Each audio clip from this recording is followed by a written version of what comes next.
Good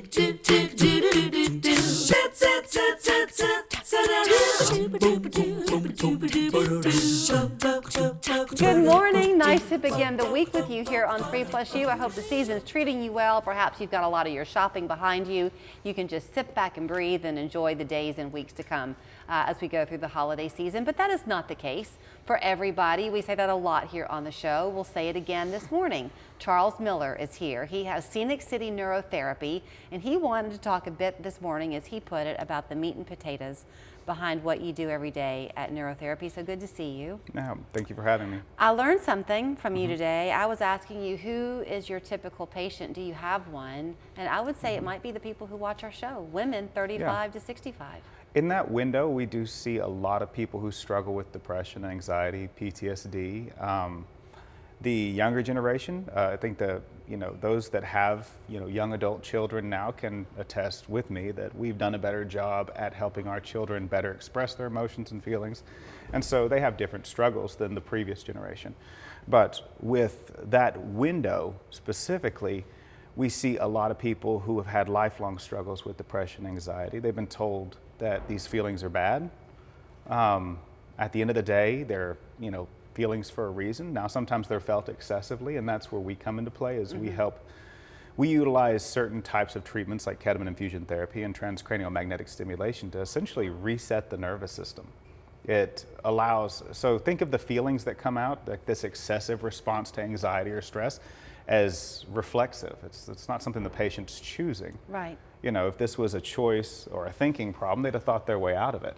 This is, where nobody would choose to feel this excessive level of anxiety. The anxiety is a knee-jerk response to stimulus based on something that's happening in their environment. A level 2 stressor comes along, but they get a level 10 stress response. Right. That's the wrong response, and it's physiologic, and that's something that we can actually help reset. Okay, I just began talking to you like we're in a private conversation, and I sometimes can step in it. That's the best kind. I was at the Ace Hardware in Trenton, Georgia, on a story the other day, and a couple of the men I was talking to turned out to be veterans, and just one thing kind of led to another, and one of them mentioned about how challenging it can be if you have been in service of any kind. Even a simple knock on the door can trigger.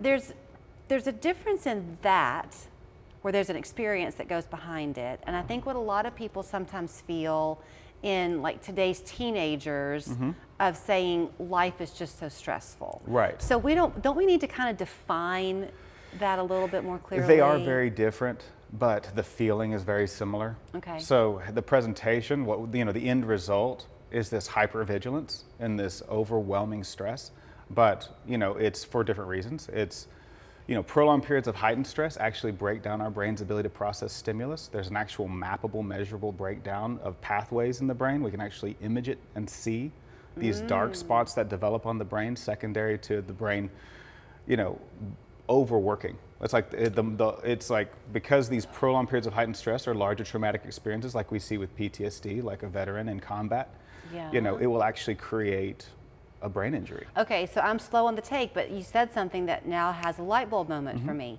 So prolonged periods of stress. So it comes back to perspective. So you've got the combat veteran, but if you're a 14-year-old, social media is your prolonged period of stress because people aren't liking your post. And I don't mean to make that trivial, but that changes their developing brain. Does it absolutely does, because to the 14-year-old who just started high school, that's everything. That is their whole world. That's their existence. And my daughter is a 16-year-old in high school. It is like the stuff she comes home and tells me is very different than what I experienced when I was in high school. So we just wander. At Scenic City Neurotherapy, you only treat people who are 18 and older. Is that we right? have a soft limit of 18 or older. Okay. It's there have been exceptions if a psychiatrist reaches out to us and says, hey, I think that this person who's 16 or 17 could benefit from this therapy, but it depends heavily on the patient's own self-awareness, and we develop that as we mature. But there is this adamant belief that the brain can pretty much heal itself and redirect. Yeah, and you walk hand in hand with mental health providers to come by, to work with you. It's so much more than a belief. It's like we can actually image and watch it now. That's the thing is, it's like for the first time in mental health, and this is where psychiatry has had has had their hands tied for so long, is that we understood the structures in the brain and we had theories on how the brain communicated, but in the last 20 years we developed new imaging technologies that allow us to actually watch the brain talk. That's been the game changer. It's like we now understand better that, hey, there's a pathway component. You know, there is some chemical issues with certain patients, but the vast majority of our frontal lobe mood disorders, like depression, anxiety, PTSD, the way we perceive the world around us, is a pathway issue. So would you almost be, oh gosh, I can't believe I'm going to say this, but would you almost be like Ozempic for mental health? No. Well, No, not at all. Okay, let me tell you yeah. why I asked the question. That what you do though is you help people kind of speed up that healing. Well, no, actually, I'd say we're actually more like an immunotherapy with cancer. Oh, Okay, that's probably a better analogy. What we're doing is treating the underlying disease by stimulating the body's natural ability to address it. So like chemotherapy with cancer, we take this chemical, it destroys this type of cell, but it destroys all that type of cell in the body. It has a lot of negative side effects and things we don't want.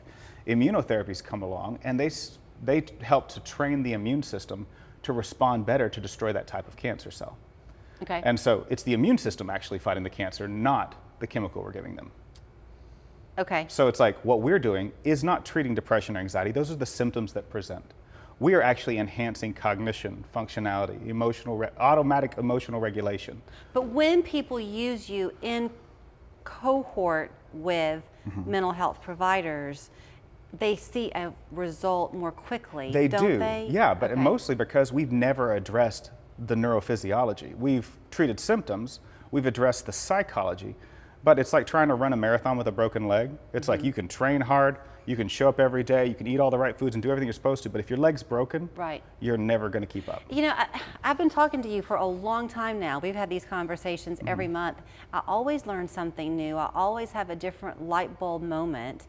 And everybody who comes through your door, you're looking at them as their own individual person. You're not using a formula. It's a little bit of both. It's like there is what we know works. You know, there are protocols. Things have to be done a certain way. It's not just getting ketamine infusion or getting, you know, TMS that fixes you. It has to be administered in a very specific way over a very specific amount of time to maximize benefit. Just like if you were taking an antibiotic, you can't just take one pill and be just like, am I better? Right. No, it's a process. Right. Like ketamine infusion therapy is not getting ketamine. There's getting ketamine, which there's a lot of places out there where people will, you know, order it through the mail. But if you don't get it IV, it's not ketamine therapy. That is just a fundamental of the definition. Well, here's what you're going to get with him. You're going to get the same type of one-on-one that you're hearing me have with him now, only for longer. He wants to hear your story. He wants to tell you what he can do for you and make sure that you're both in agreement that this is the right approach for you. But he does adamantly believe in the success he sees because he sees it. It's not a belief, it's proof. Well, it's like, yeah, it's that one. Now we actually just finished our first cohort study. So Great we to actually see. have the data. Great to see you, Charles. Thank you so much. ScenicCityNeurotherapy.com, 228-0579. You'll find them on Shallowford Road.